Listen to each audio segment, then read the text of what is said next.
Y bueno, y saben que esto que estamos haciendo es un ciclo de charlas, de conversaciones solidarias, que es en beneficio, a beneficio de del servicio Duchas de la Catedral de Lomas de Zamora. ¿Ustedes lo conocían, el servicio? Sebastián, vos no, ¿no? No me escucho. Me escucho. Hola, Fabi. Yo lo conocí por...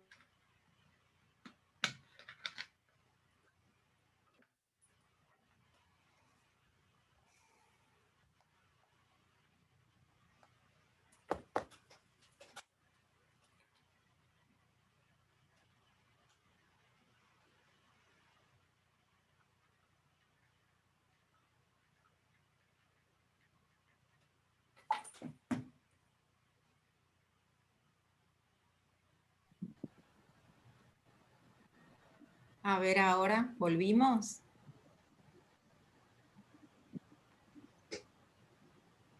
¿Volvimos? Más o menos.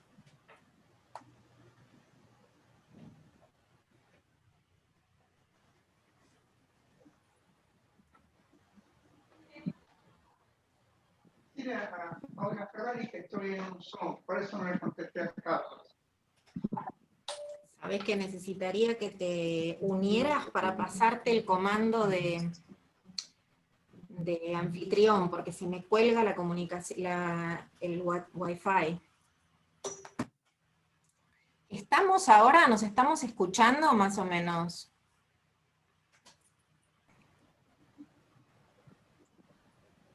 Volviste. Empezamos así. A ustedes no se les cayó la comunicación. Me desconecté yo, ¿verdad?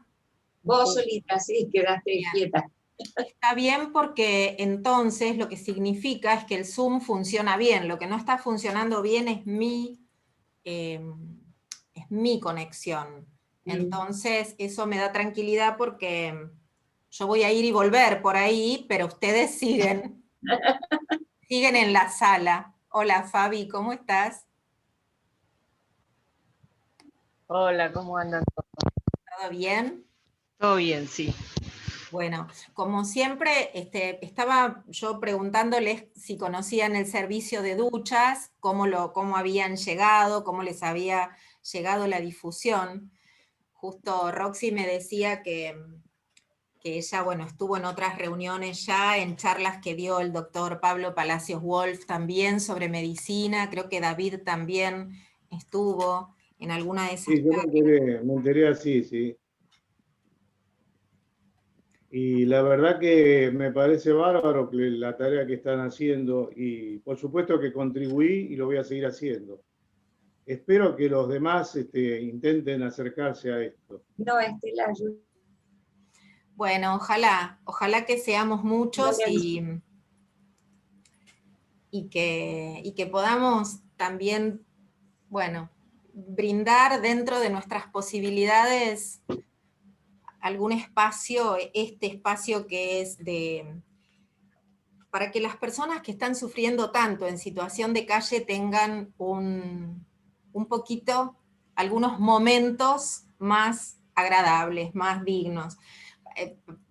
Pensábamos con mi familia cómo suena, ¿no? Un baño semanal, el hecho de poder ducharse una vez por semana. Y parece increíble para nuestra vivencia cotidiana. Y sin embargo, esto es lo que no podía hacer esta gente, ¿no? Acceder a una ducha, ropa limpia, y la verdad que es muy linda, muy, muy bella la obra que está haciendo el servicio de duchas. Así que me parece que está buenísimo meterle mucha pila. Difundirla, seguro. Rox, perdón que te cambie un segundo el tema. Dime. ¿Vos ves mi imagen? Sí, perfectamente. Bueno, mi monitor quedó en negro. Oh. Yo no veo nada, escucho y la cámara funciona, pero mi monitor quedó negro. Qué loco. Así que, pregúntale sí, a Sofi cómo tenés que hacer. Me pasó justo antes de que se conectara todo. La apagué y la volví a prender y prendió, pero evidentemente le está pasando algo. No quiero apagarla ahora para no salir del Zoom, por si después no prende. Voy a dejarlo así. No, Y después claro, la claro, apagaré. mejor. Pero nosotros la vemos a ella. Sí, Claro, sí, ustedes me ven, perfecto. yo veo todo negro. Se te ve muy Yo bien, medio loco se te esto, ve muy bien a vos. Gracias. Bueno, ingresó Jorge, pero no sé qué Jorge es. Y ingresó Soy yo, Elías. Jorge Quercia. Hola, ¿cómo estás, Jorge? Bienvenido. Sí,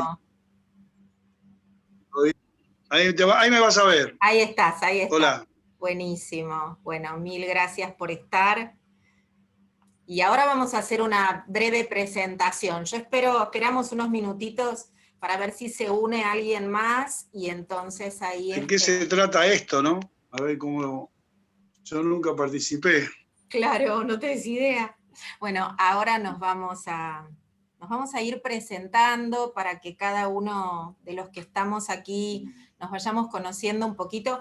Elías, buenas tardes. Yo te quiero pasar el ser anfitrión a vos, porque entonces, de esa manera, si yo me desconecto... Hola, Alicia. En realidad no hace falta masaje, simplemente pasar la mano sobre... Pobre la mutié, porque estaba hablando de los masajes. O sea que, Claro.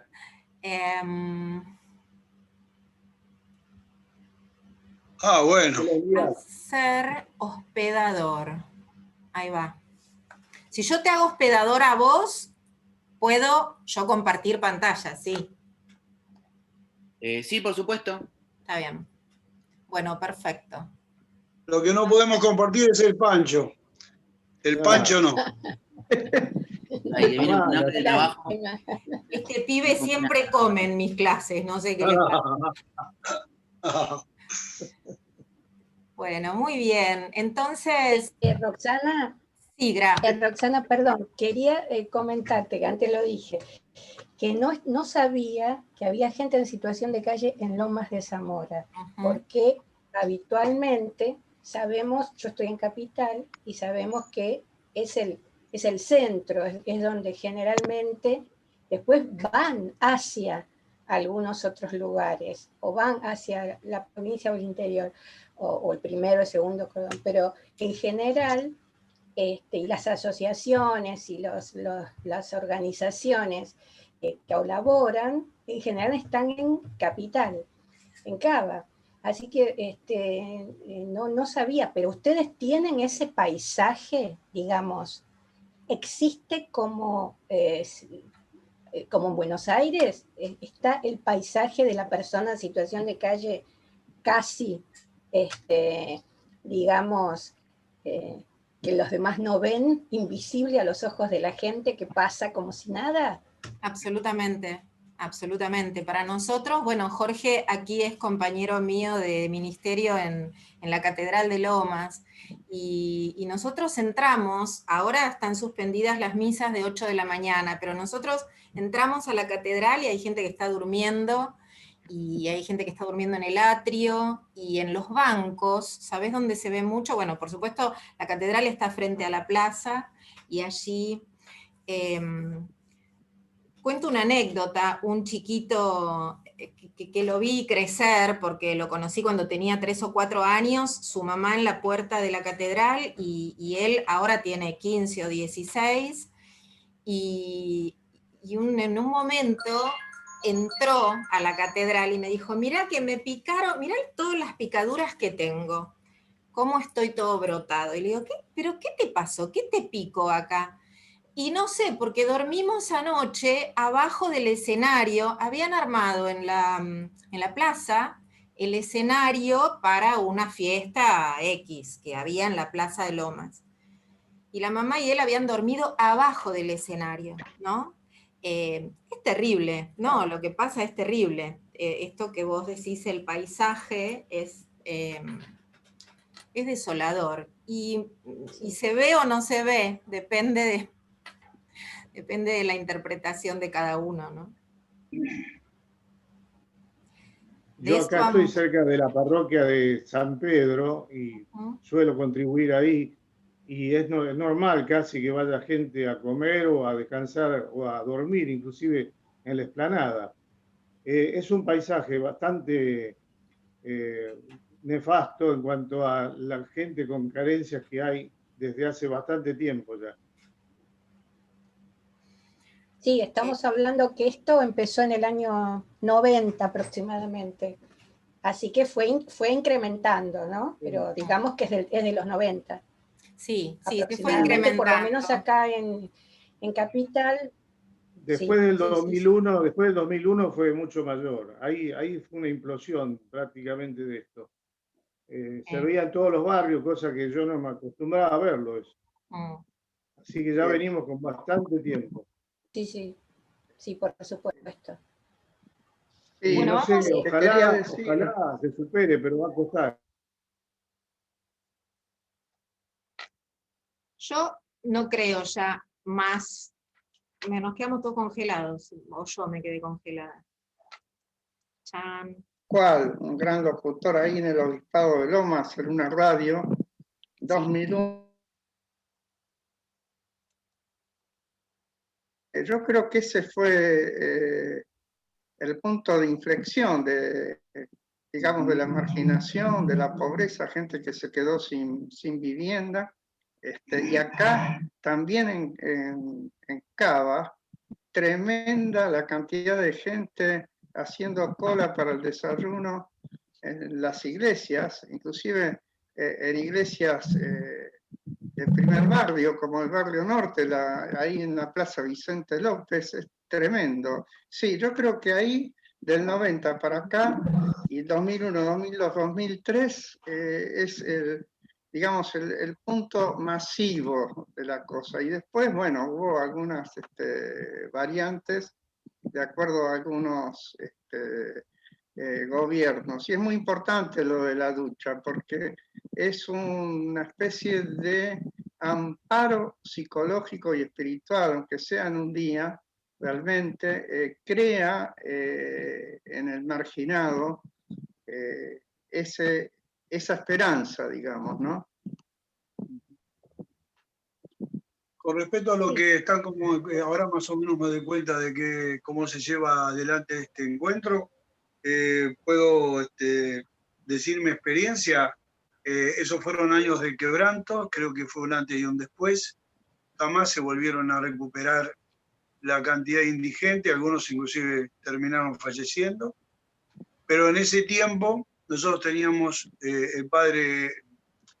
estaba el padre Omar Aranda, llamado Cachito, y para más o menos tener una idea, nosotros salíamos de noche a darle de comer a la gente indigente que estaba en la estación de Loma. Dormían arriba de las escaleras, del otro lado había muchísima gente durmiendo en los bancos.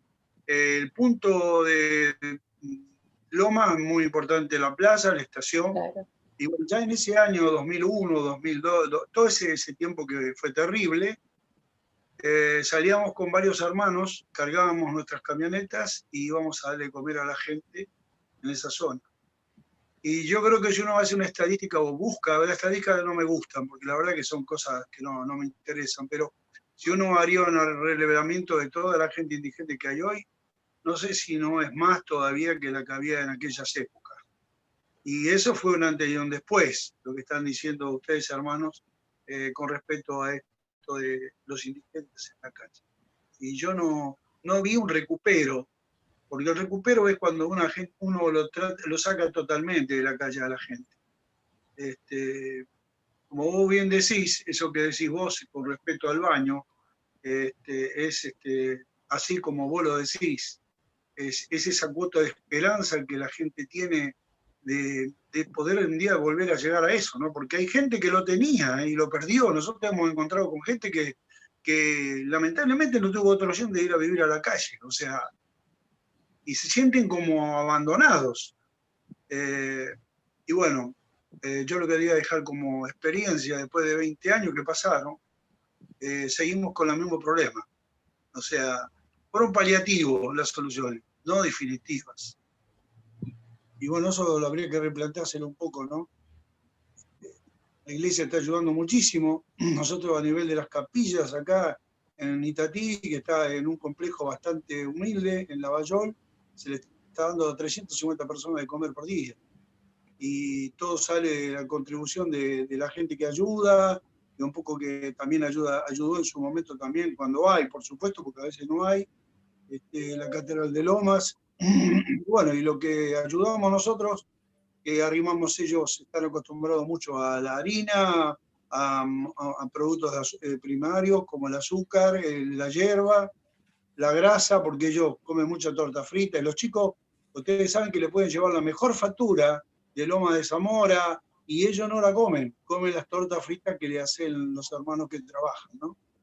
Y yo creo que hay muchísimas cosas que nosotros ni siquiera nos enteramos, porque hay montones de comedores que están dando de comer a un montón de gente que, bueno, se fue acercando, y bueno, y algunos hasta con vergüenza a este tiempo, con vergüenza han venido porque eran...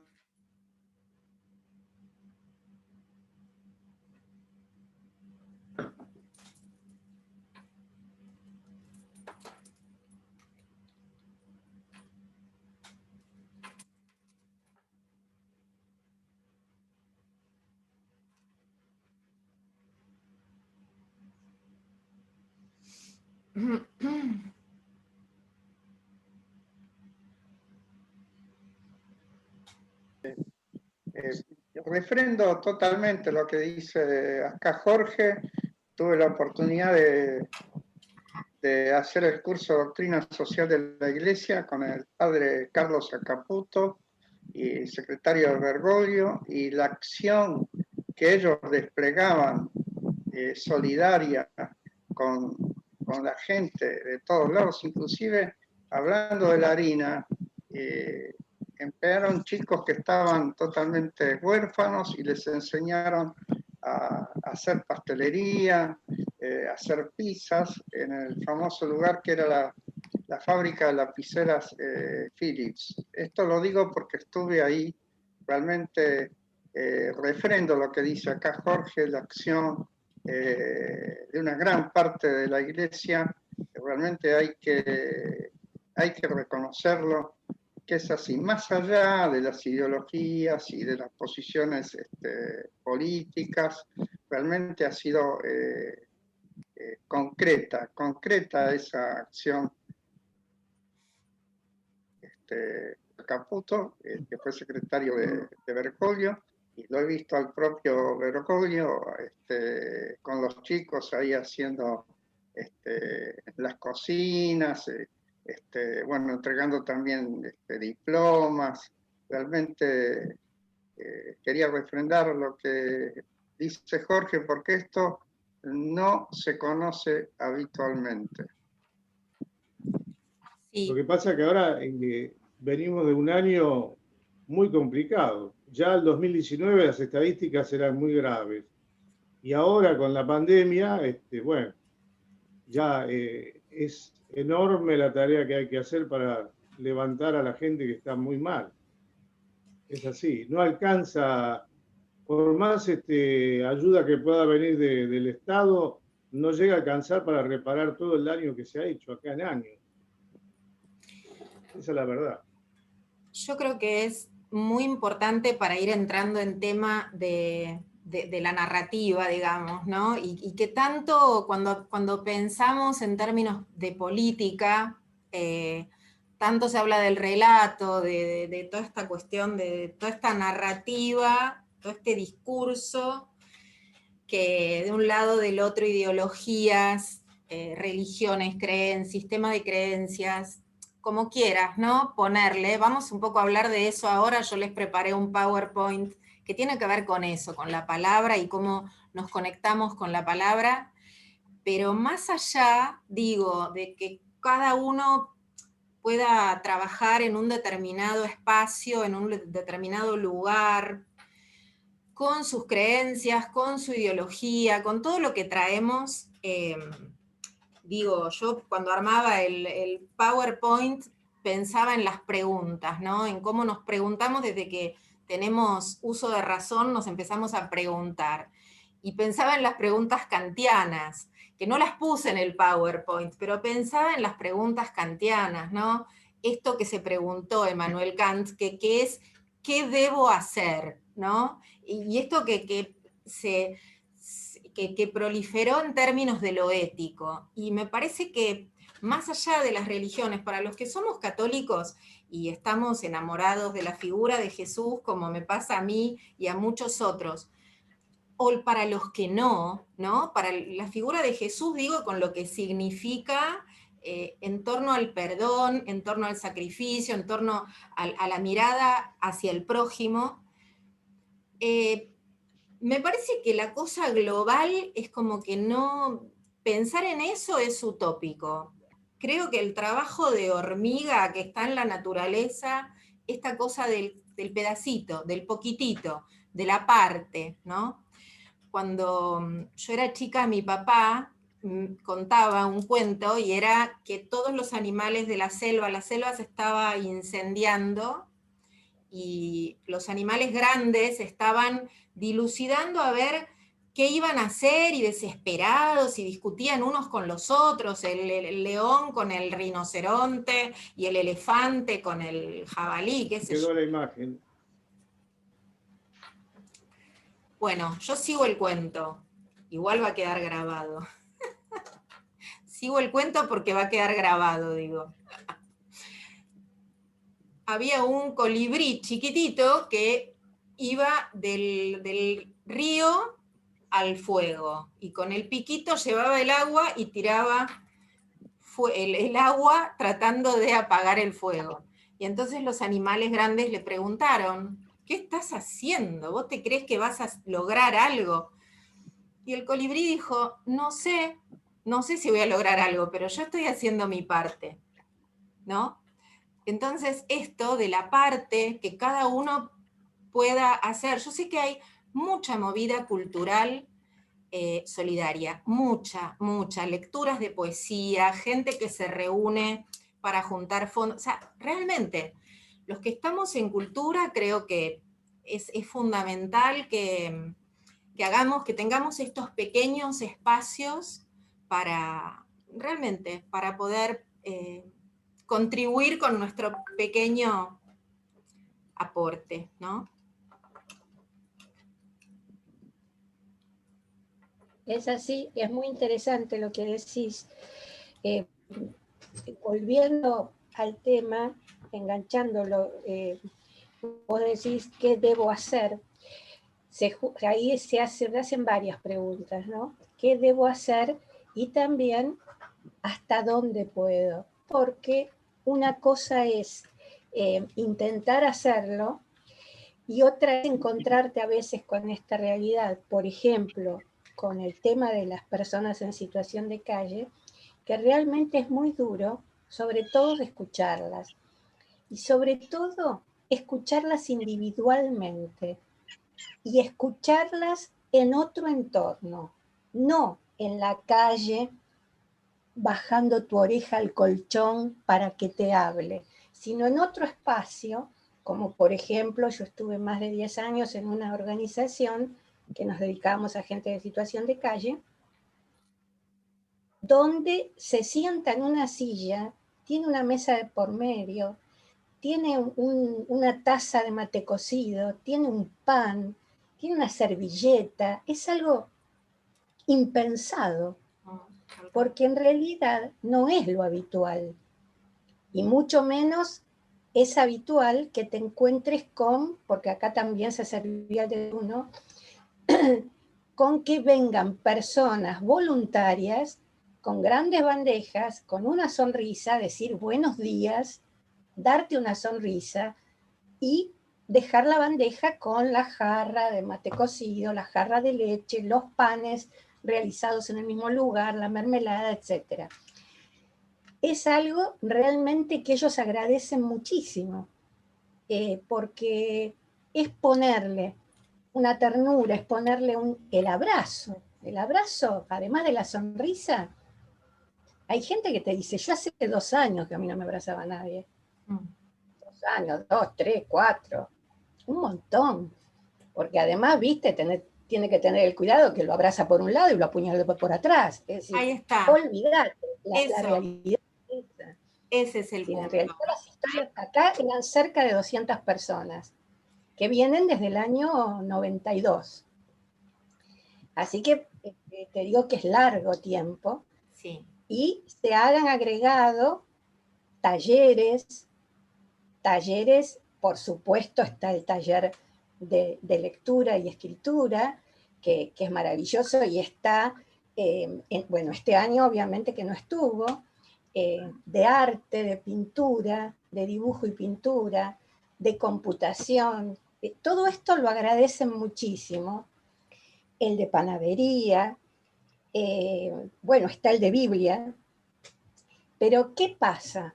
¿Cuál es el inconveniente? Por mucho tiempo estuvo la escuela, que después el gobierno de la ciudad la sacó, en determinado momento la sacó, pero tenían escuela para que terminen el primario, la escuela primaria, para poder terminarla. Pero el inconveniente es sostener el espacio. Claro. Entonces, no hay continuidad, se pierde la continuidad. Ellos ahí se podían bañar 3 veces por semana.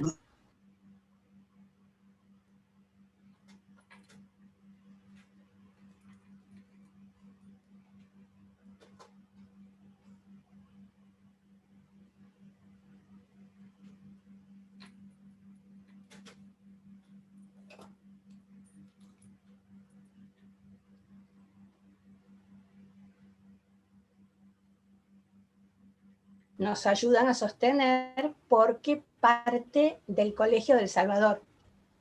Entonces los papás del Colegio del Salvador, que son quienes contribuyen, son una parte muy importante, porque eso te sostiene, porque hay que comprar, imagínate, son kilos y kilos de harina, de hierba, de azúcar, etcétera, ¿no? Porque hay mucho para hacer.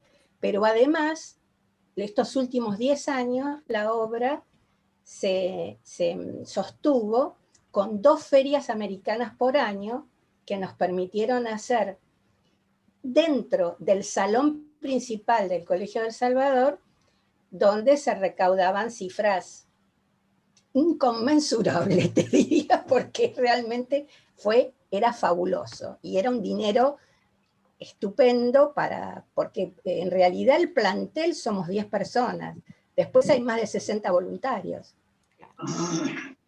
Bien. Que son unas... Vamos claro. al foco de nuestro encuentro, que está muy lindo, lo experiencial de cada uno, pero vamos al foco de lo que es la temática que nos convocó hoy, y esto es la narrativa, porque hay muchos de nosotros somos escritores, y la idea es bajar un poquito un foco, ¿no? Una especie de marco temático para que después comentemos nosotros cómo nos vamos conectando con esta cuestión de la palabra, del discurso. Todo esto que hemos venido conversando, que es realmente muy profundo y muy personal y muy íntimo de cada uno de nosotros con el vínculo con el otro, ¿no?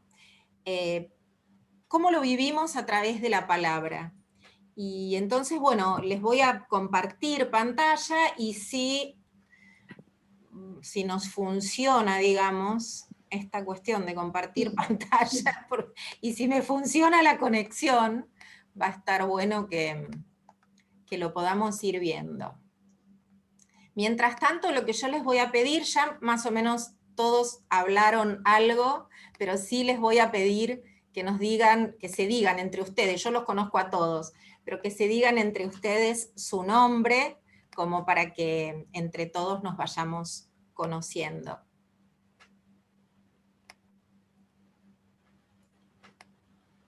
Bueno, me presento yo.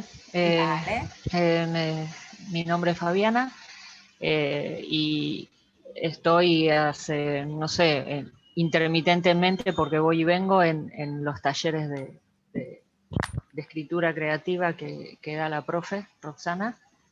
Y bueno, eso, corto presentarlos. Gracias, Fabi. ¿Quién más se presenta, David?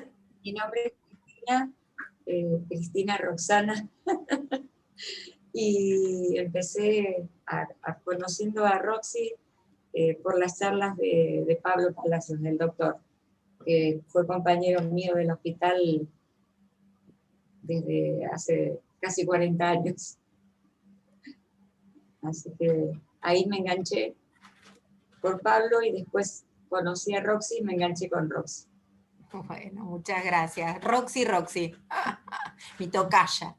No, tuyo es el mérito. ¿Hay otra mujer ahí para presentarse? Graciela. ¿Hay otra mujer más para presentarse? Ah, sí. Y Sofi.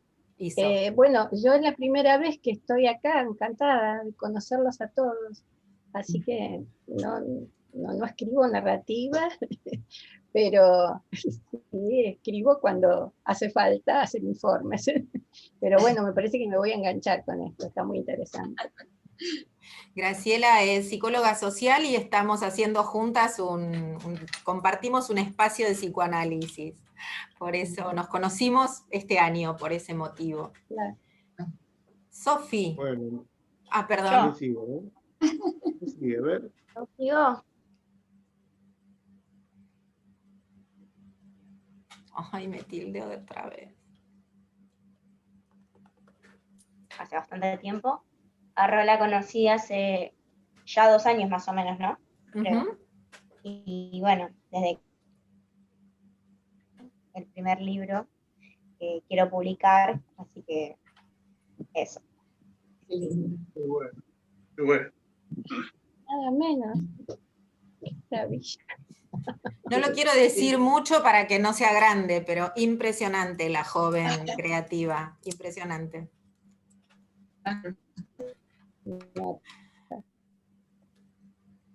Bien.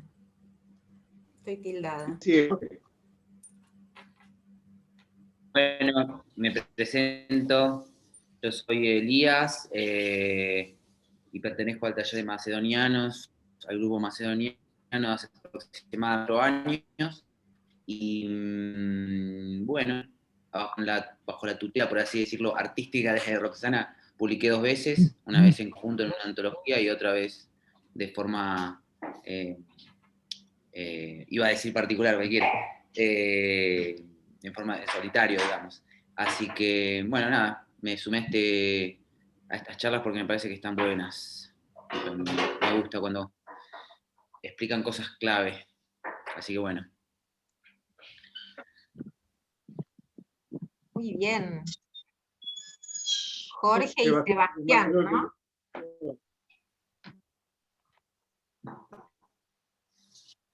Yo no escucho nada. Bueno, me tengo que presentar yo. Bueno, mi nombre es Jorge. Mi parte cultural, mi parte artística viene por el lado de la música.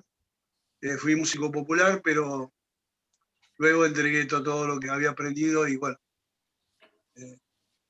ahí me encontré con Jesucristo y a partir de ahí, bueno, hice toda una trayectoria. Lo que hago es a través de la música, soy compositor también, pero de música hoy, la música popular. Y bueno, pertenezco al Ministerio de Música y también a la comunidad diocesana de toda la iglesia, ¿no? Porque somos todos diocesanos y somos todos hermanos.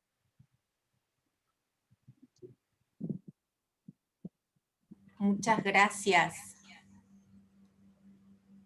Y falta Bueno, Sebastián.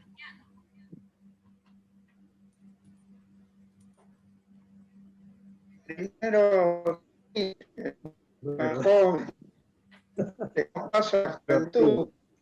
Gracias, Sebastián. Mi nombre es David Antonio Sorbil, bancario jubilado, y desde hace 20 años me dedico a la literatura. Tengo varios libros publicados e integro 5 grupos literarios, y mi tarea es específicamente la de gestor cultural. Y conozco a Rosana hace como 15 años, así que me parece bárbaro todo lo que proyecta. Mi nombre es Sebastián Jorge, nací en Lanús, y para alegría mía y quizá de ustedes, también soy macedoniano.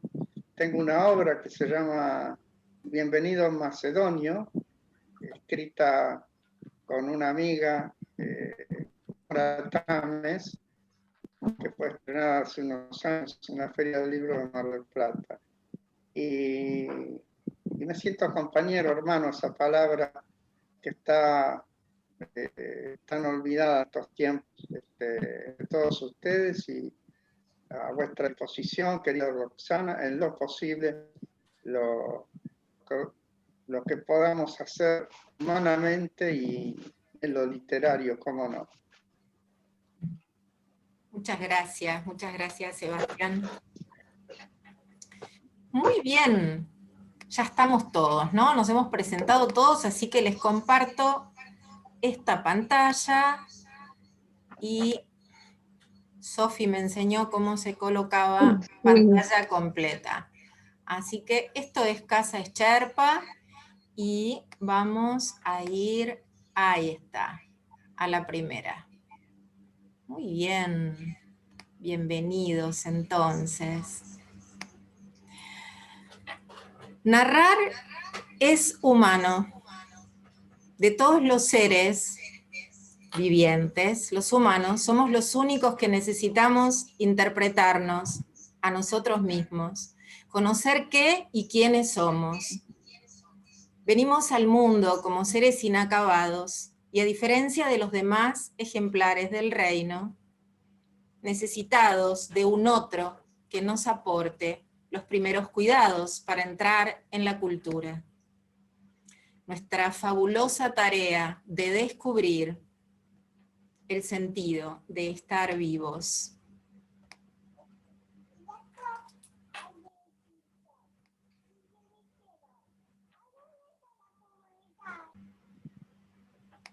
¿Se cortó? Qué mal momento para cortarse. Bueno, son todas pruebas, ¿viste? Ah, está muy bien. ¿Se escucha? Sí, Sí. Bien, bien, se escucha bien, sí. Sí, se escucha bien. Pasar al segundo. Segunda pantalla, pasá, a ver. ¿Qué pantalla están viendo ustedes? Narrar es humano. Ok, ¿se vio el video?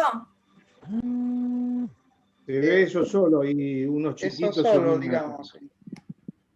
Ah, entonces no tengo que poner... Esto es toda una prueba piloto. ¿El videíto de los nenes no se ve? Sí, ahora se ve. Sí, se ve, está Rom. moviendo un poco. Vos no sos, ¿no?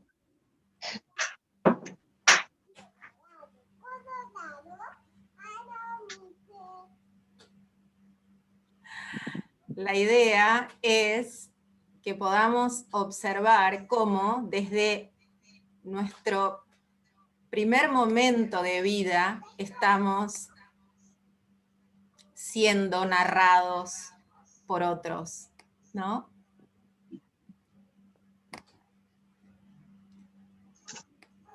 Bien. Les contaré mi vida a los hombres para que ellos me digan quién soy, León Felipe. ¿Y por qué? Para empezar, porque hablamos. He aquí la clave de nuestra historia. A los 2 años de vida empezamos a preguntar por qué. Y seguimos. La historia del pensamiento nos lleva a muy diversas preguntas que son más o menos respondidas por quienes nos amaron primero y por el lenguaje después. Narrar para vivir, como Sherezade. ¿Se acuerdan ustedes de Sherezade? Sí. ¿Qué hacía?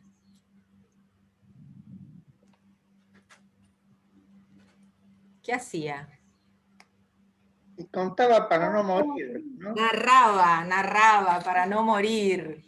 Buenísimo. Por eso, contaba un cuento, narraba. Y la narratología, como nuestro tema es la palabra, pero la palabra literaria, nos vamos a situar en un lugar específico, la narratología. El término narratología fue acuñado por Tzvetan Todorov, lingüista búlgaro, a finales de los 60, en su texto Gramática del Decamerón. Los principales pensadores de esta disciplina son Gerard Genette y Roland Barthes. Las fuentes más cercanas de la narratología pueden rastrearse en algunos aspectos estudiados por Vladimir Prop en su Morfología del cuento y el análisis estructural de los mitos de Claude Lévi-Strauss, dado que el relato, en ambas, se considera desde el punto de vista de un sistema. Sin embargo, varios de los conceptos que trabajará la narratología ya se encuentran en los textos platónicos. Desde el formalismo ruso, movimiento de principios del siglo XX que comienza a estudiar desde el punto de vista formal los textos literarios, recibimos el término fábula para designar el material no literario previo a la narración, y Siuset al conjunto de procedimientos de dicha narración. La tensión entre fábula y Siuset es la estructura presente en la obra literaria y es la que posibilita la maniobra interpretativa, hermenéutica del lector. Significante, ¿van bien? ¿Vamos bien? ¿Sí? Sí, ¿Significante o significado? Cuando hablamos de significante en este contexto, estamos remitiendo a las categorías planteadas por Ferdinand de Saussure, lingüista suizo, el signo lingüístico como una entidad de dos caras, con un plano significante y un plano significado, separados por una barra más o menos resistente. De modo que si escucho la palabra árbol... Cuando hablamos de significante, en este contexto estamos remitiendo a las categorías planteadas por Ferdinand de Saussure, lingüista suizo, el signo lingüístico como una entidad de dos caras, con un plano significante y un plano significado, separados por una barra más o menos resistente.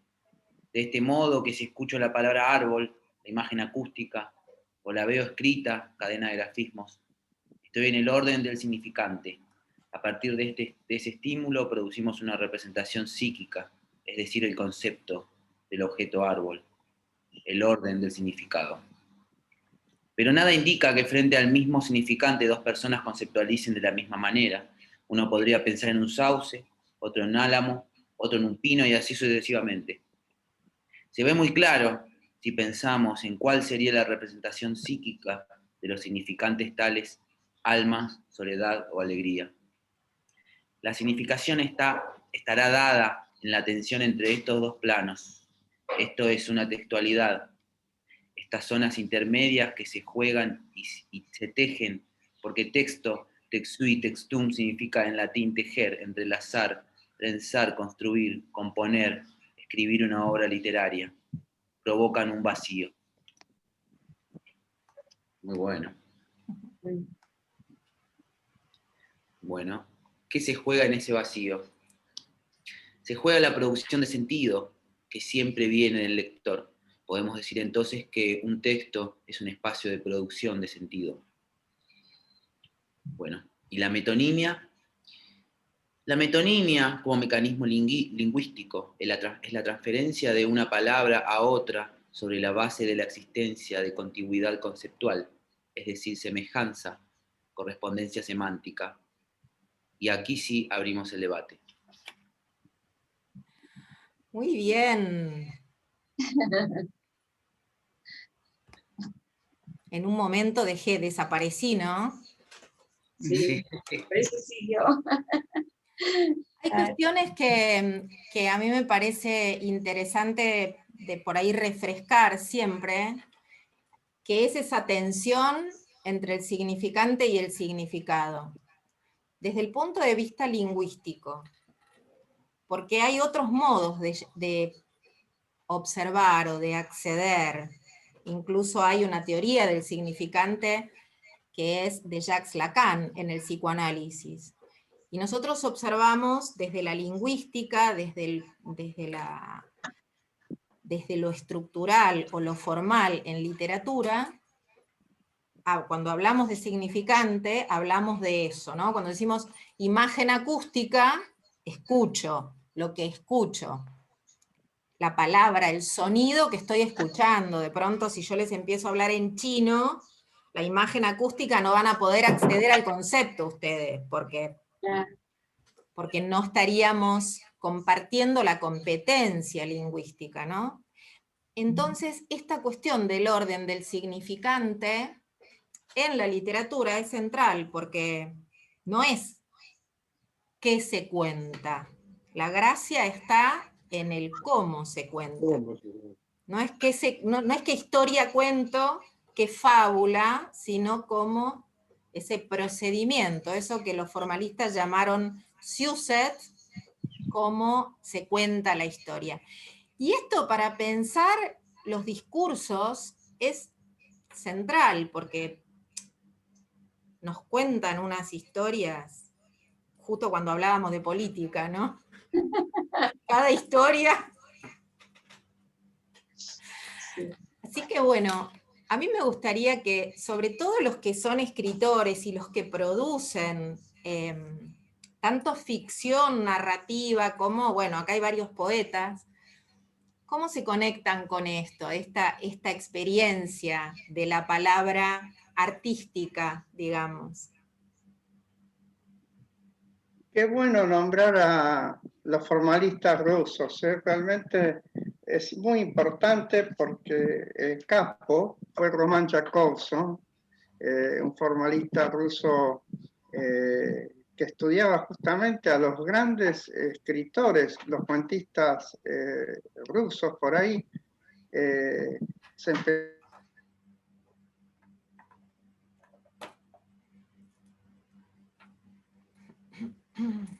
morfología del cuento, y otro libro posterior, Las transformaciones del cuento maravilloso, donde encontraremos un material muy, muy importante, sobre todo para no solamente los narradores, para los lectores, digamos, vamos a darle un término, los lectores, no vamos a decir modelos porque sería muy pedante, pero los lectores, los que están en una tradición de lectura, este tema de los formalistas rusos es muy, muy importante. Y también, bueno, obviamente lo de Saussure, el tema del significante y del significado también es muy importante. Así que realmente felicito esta postura, este plaquet para iniciar esta conversación. Para los que no están en el tema de la lingüística o la cuestión de la literatura, les contamos que el formalismo ruso arrancó y se inició estudiando las formas de lo literario, o sea, ¿qué es lo que hace que un texto sea literario y otro no? ¿Por qué la carta al padre de Kafka es literatura y la carta que yo le escribí a mi mamá de Bariloche no, digamos, ¿no? Entonces, esa literaturidad la empiezan a estudiar los formalistas en Rusia. Y uno de los primeros, que fue Shklovsky, acuña esta cuestión de la fábula y el siuset, digamos, de la diferencia entre qué se cuenta y cómo se cuenta.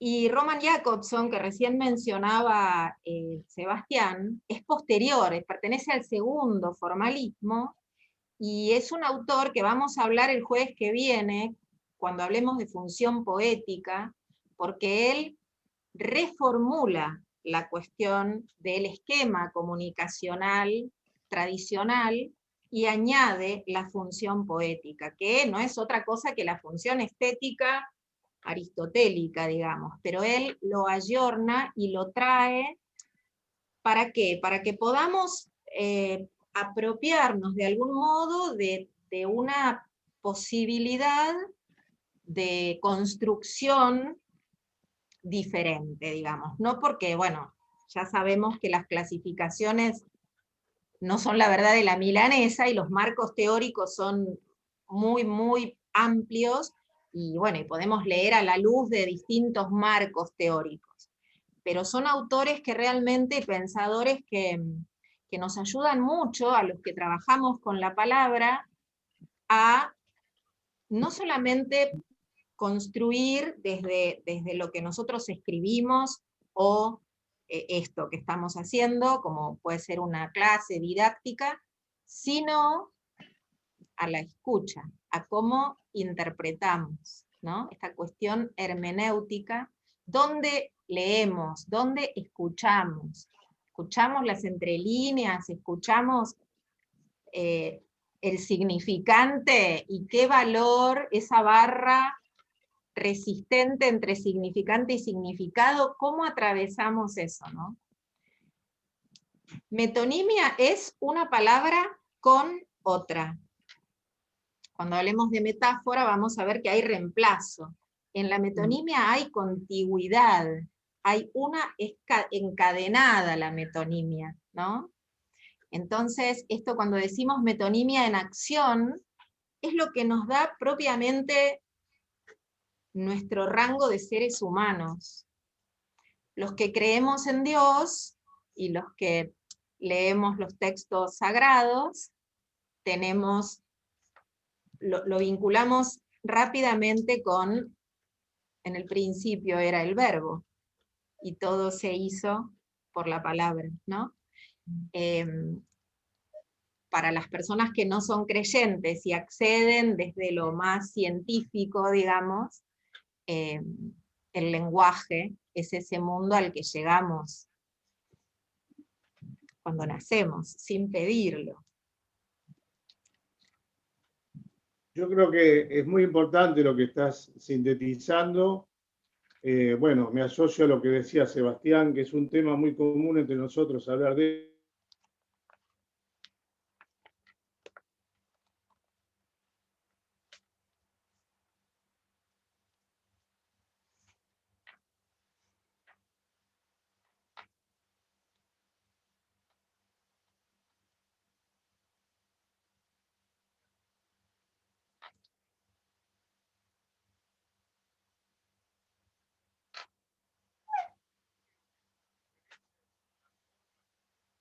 agregar algo de originalidad en la forma como lo recibe. A veces hasta el propio escritor no lo vio, esas fantasmas que hay en la escritura. Y en el último tiempo, si bien yo he escrito 3 libros de relatos, donde trato de hacer una experiencia con el estilo, con la búsqueda constante, la novela que justamente mi querido amigo Sebastián me ha prologado, él descubrió que hago una no fiction.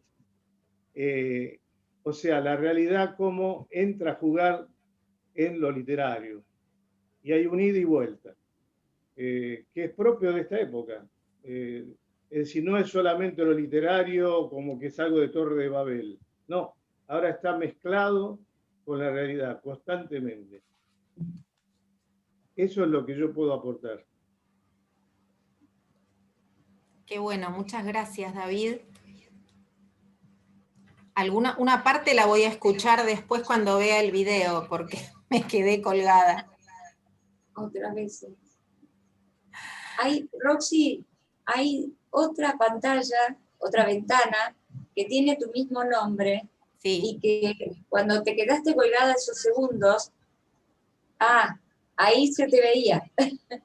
Porque estoy con los datos del teléfono, pero de todos modos se me quedó colgado de los dos en un momento. Pero después apareció, por eso me puse así. Sí, porque me ayuda a escuchar. Claro. Yo les digo que a pesar de estos cambios que hay que adecuarse, no me termino de conformar. Uno está habituado a la relación directa y esto es realmente una experiencia muy extraña por momentos, pero bueno, hay que encontrar la vuelta.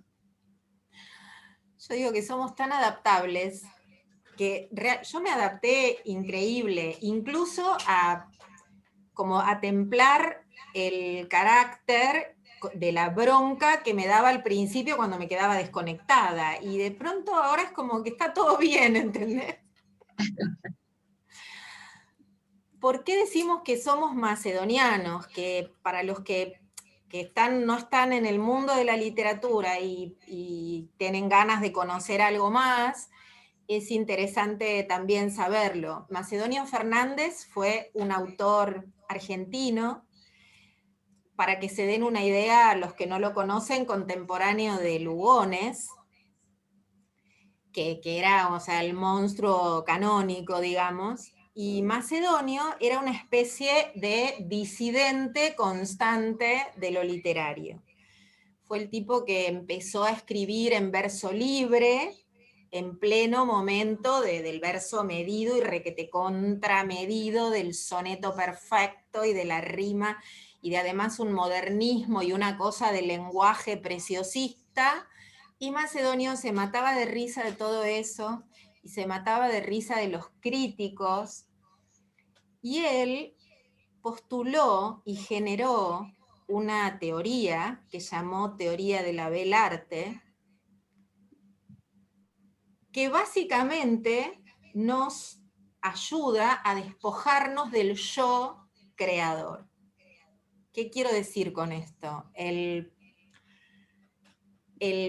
genio creador, bueno, Macedonio se mataba de risa del genio creador, decía que no había nada nuevo, no se podía escribir nada nuevo, y que en realidad todo lo que hacemos es reescribir un poco lo que comentaba David hace un rato. Y esta teoría del no yo, del no autor, digamos, es algo que nosotros trabajamos en los talleres. ¿Para qué? Para poder dar lugar a esa vieja voz de la literatura, a esa vieja voz del lenguaje, a eso que nos atraviesa y está bastante más en el inconsciente que en la conciencia, con lo cual es muy interesante destrabar todas esas cuestiones que a veces en las que nos entrampa el yo, digamos, ¿no? La personalidad, el ego, el orgullo, la ideología o todo la lo imagen, que... Rosana. Me colgué. ¿Hasta dónde escucharon? A través de ese... Venías bien, venías bien. ¿Qué dice Elías Atala? Venías bien, ¿eh? Estás muteado. Hablabas del tema del yoísmo. Sí, estabas abordando un poco el pensamiento de Macedonio con la escritura, con respecto al yoísmo, bueno, y pasando por el tema de cómo se escribía en esa época, viste, el rupturismo que había propuesto Macedonio. Padre de las vanguardias, digamos, ¿no? Padre de las vanguardias. Antes Quería acotarles algo. Quería acotarles algo. Leopoldo Marechal, que fue un gran amigo de Macedonio, decía que el mundo es un yoísmo al cohete. Hago la traducción, ¿no? Sí. Muy bueno. Muy bueno. ¿Qué dicen Fabi y Eli de todo esto? Nada, está bien. Muy de lo que el tema. O sea, yo estoy con Roxana, siempre uno aprendiendo un no.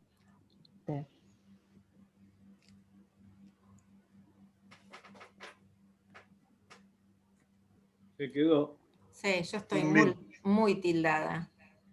Sí, se tilda. Bueno, vos estás tildada con luz. Lo otro fue oscuro, ¿eh?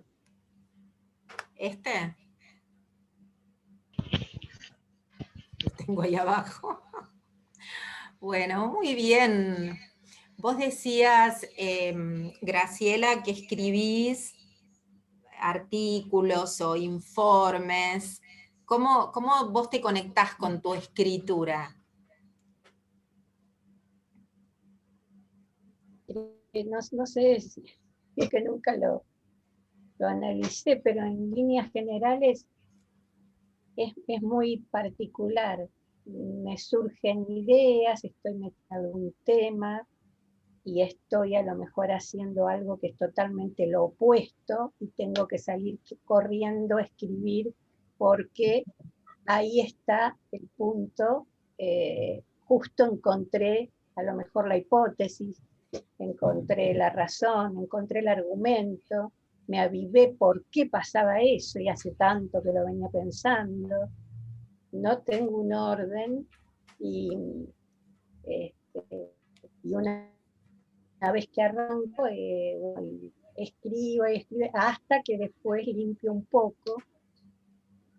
Es decir, son cosas que tengo que entregar, así que obviamente que tengo que releerlas, aunque por mí no las releería porque ya está, ya como que fui por un camino que, pero no porque me crea que escriba, lo esté bien, sino porque es muy, lo siento.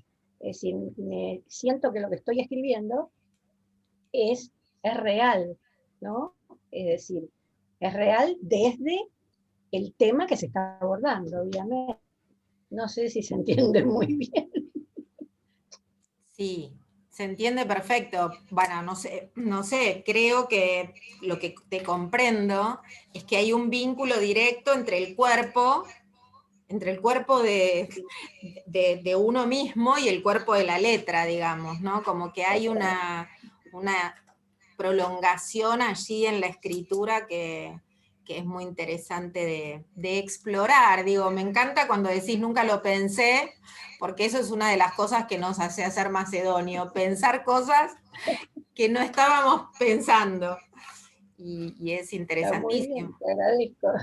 Te agradezco meterme en esto para estoy aprendiendo un montón ya hoy mismo.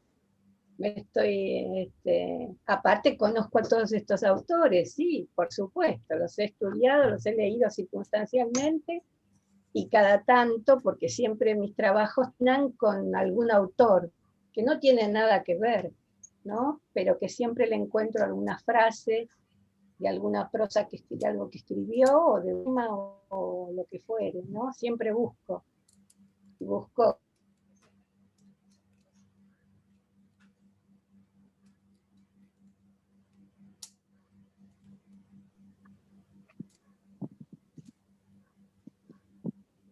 La tenemos congelada. Sí. Un ratito. Congelada. Congelada. Congelada. Las nuevas palabras. Bueno, y Sofía y Jorge, ¿nos van a querer compartir algo o vamos a ir cerrando?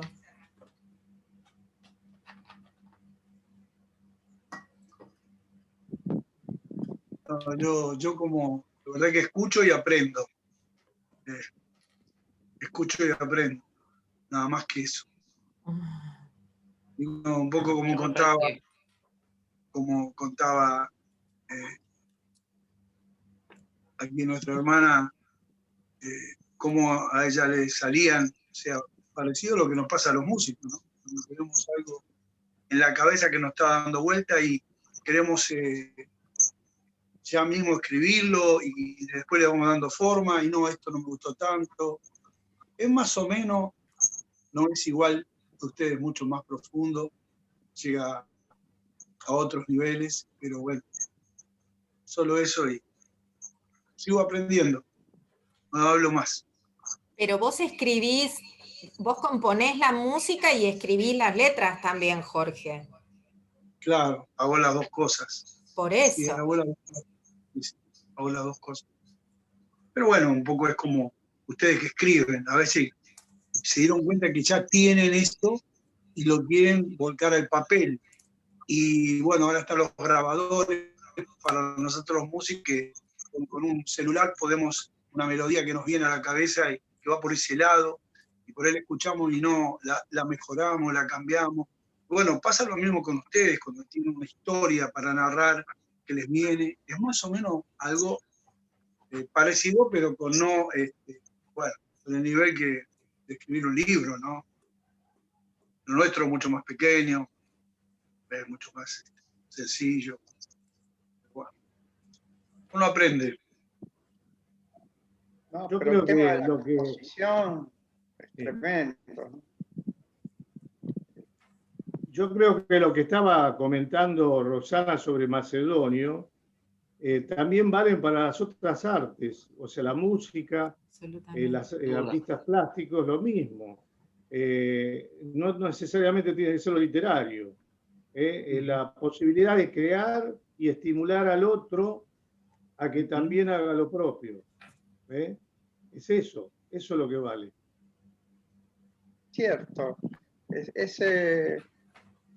Creo que estoy más o menos entendiendo lo que nos quería decir Roxana. Ese yo, que generalmente los narradores escriben muchos en primera persona, lo que proponía Macedonio y lo logró ese desdoblamiento, salir de ese yo y contar, por ejemplo, desde la travesura, desde el absurdo, ¿no es cierto? No siempre escribir en primera persona.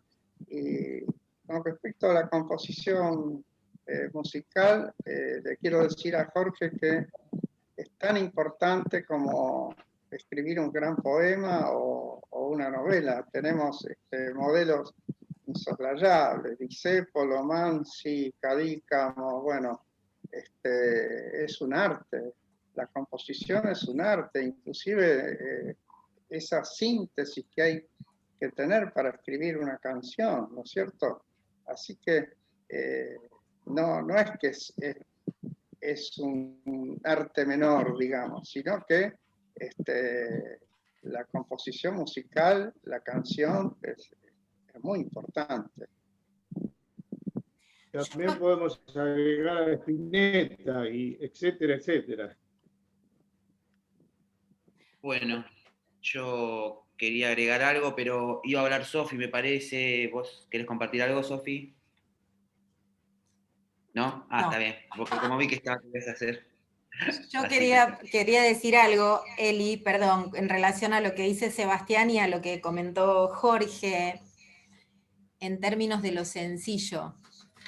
Creo que lo sencillo como algo no para nada menos importante. Me parece que esa sencillez que trabajamos en la literatura a partir de la cuestión macedoniana. Estoy tildada de nuevo.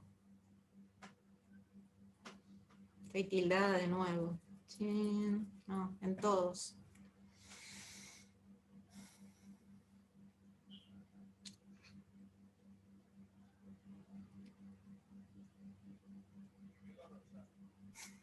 Sí. ¿No? Poco, sí. Tildada de toda tildadez.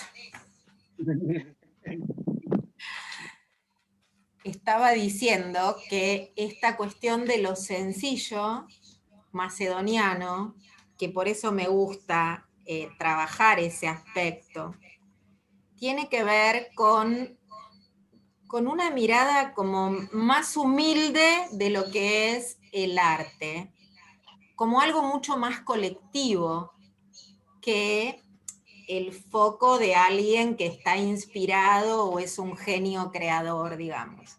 Como que hay algo muy superior que para los creyentes ya sabemos que es Dios, pero para los no creyentes bien puede estar ubicado en el lugar del lenguaje, que es la tradición, que es eso que yo digo, la vieja voz de la literatura, ¿no?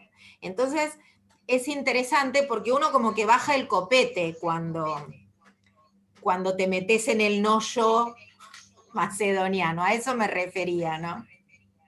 Por eso me gusta la cuestión de lo sencillo. Eli, vos ibas a hablar y yo te interrumpí. Sí, más que nada en realidad era porque me había saltado la parte donde todos explicaban cómo se conectaban con la escritura y bueno, quería agregar que gracias a Macedonio y bueno, a Roxana que me hizo conocer ese aspecto, pude aprender muchas cosas que continúo aprendiendo. Y me pasó que con Macedonio fue como abrir una puerta, ¿viste? A que había otro tipo, a darme cuenta que había otro tipo de literatura dando vuelta por ahí, que no todo era tan lineal, ¿viste? Y tan como cuando lees un cuento en el colegio, que generalmente son lineales, o los cuentos que están hechos así para ser consumidos, entonces tienen un principio, un final, es así. Lo que ves es el cuento. Y en el caso de Macedonio me pasó, bueno, abordar un tipo de narrativa que es rompecráneos porque es no lineal y entre otras tantas características, y después leer no sucesores, sino a artistas que siguieron en la misma línea de Macedonio, también me llevó a replantearme en realidad todo con respecto a esta rama del arte que es la literatura, y realmente me llevó también a replanteármelo de varios aspectos, ¿viste? Y bueno, ahí fue donde me di cuenta que en realidad las cosas se pueden hacer de otra manera y que esto, ¿viste? Es infinito. Entonces como que eso me ayudó a darme cuenta de que, mirá, se puede narrar así, se puede hacer esto, se puede utilizar este mecanismo para generar tal cosa en el lector, y bueno, ese es, en mi caso, por ejemplo, yo descubrí eso y la verdad es que me parece de otro planeta. Es un gran innovador, eso es lo que pasa. Por algo se lo considera el gran vanguardista en la Argentina. Tenés que leer a Piglia y a Roberto Ferro, Sí. Y ahí te va a documentar lo que está diciendo Roxana. Sí, por supuesto. Los lee. El gran olvidado, los leo, los ¿no? escucho así por Zoom, todo también. Los lee. El gran olvidado Macedonio. Y Borges, ¿no? Lamentablemente, Sí. Borges es un extraordinario escritor, pero lo tapó a Macedonio, ¿no? No. Es así. No. Hay que buscarlo a Macedonio porque lo de Borges, viste, llega un momento que te inunda, como dice Piglia. Piglia lo dice siempre. No le quita ningún valor ni mérito a Borges. Pero aparte de Borges está Macedonio, etcétera, etcétera, etcétera. Está antes. Antes es el... Antes que es Borges. el padre de todas las vanguardias acá en Argentina. Claro, cuando existía el, no sé, ¿cómo se llama este movimiento francés? Que el surrealismo, por ejemplo, acá ya estaba haciendo algo ya parecido, ya estaba haciendo algo parecido mucho antes de que vengan alguien a decir, che, miren que en Francia hay surrealismo. Antes de que pase eso, ya se estaba pasando Macedonio, ¿entendés? En la década del 20.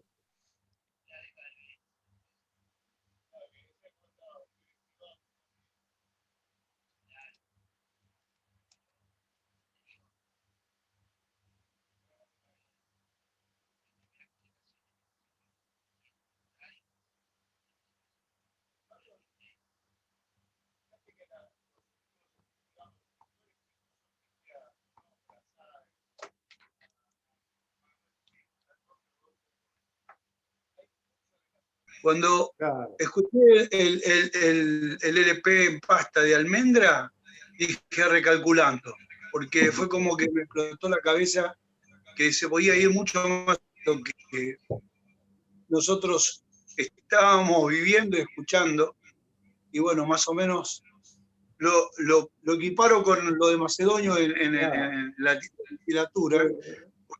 Fue muy renovador eso, sí, es verdad. Es verdad, pero no digas antiguo, nada es antiguo. Si lo estamos hablando porque es presente eso. Sí, lógico, sí. No, aparte yo tengo fe, creo que el envase es el que envejece, no lo que está adentro, porque Dios nos renueva todos los días. Claro. Entonces, bueno, el arte no envejece. El arte no envejece nunca. El problema es cuando te encontrás con alguien al revés, ¿viste? Que está envejecido en serio, ¿viste? Una cosa que me gusta contarles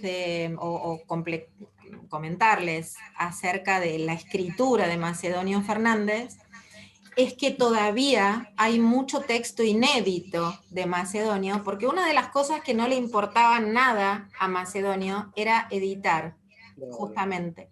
Y toda su obra fue recuperada por distintos autores y por su hijo Adolfo, que fue el que impulsó las publicaciones de Macedonio.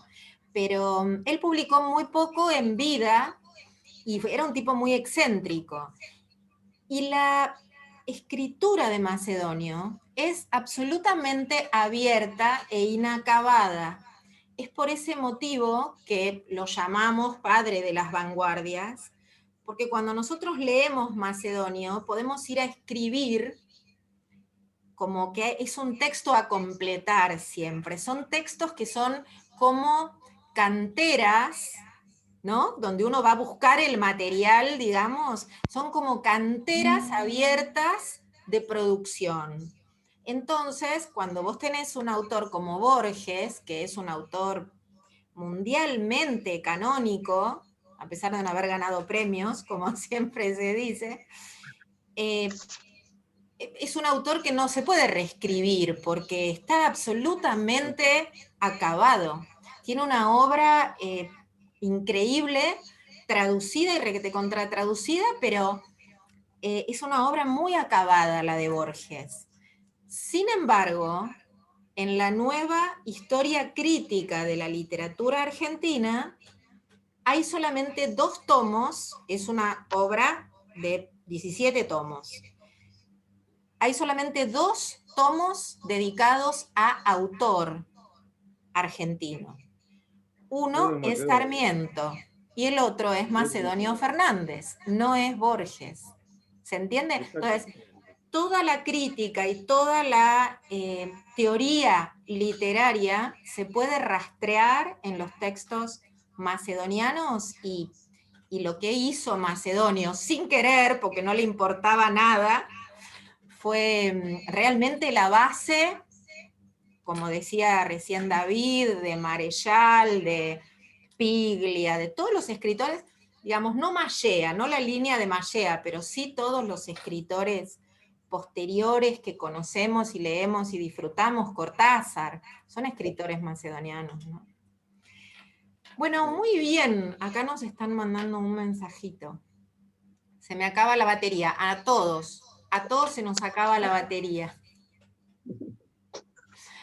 Nos mandamos un beso enorme. Muchas gracias, Roxana, por esto. La verdad que muchísimas gracias a ustedes.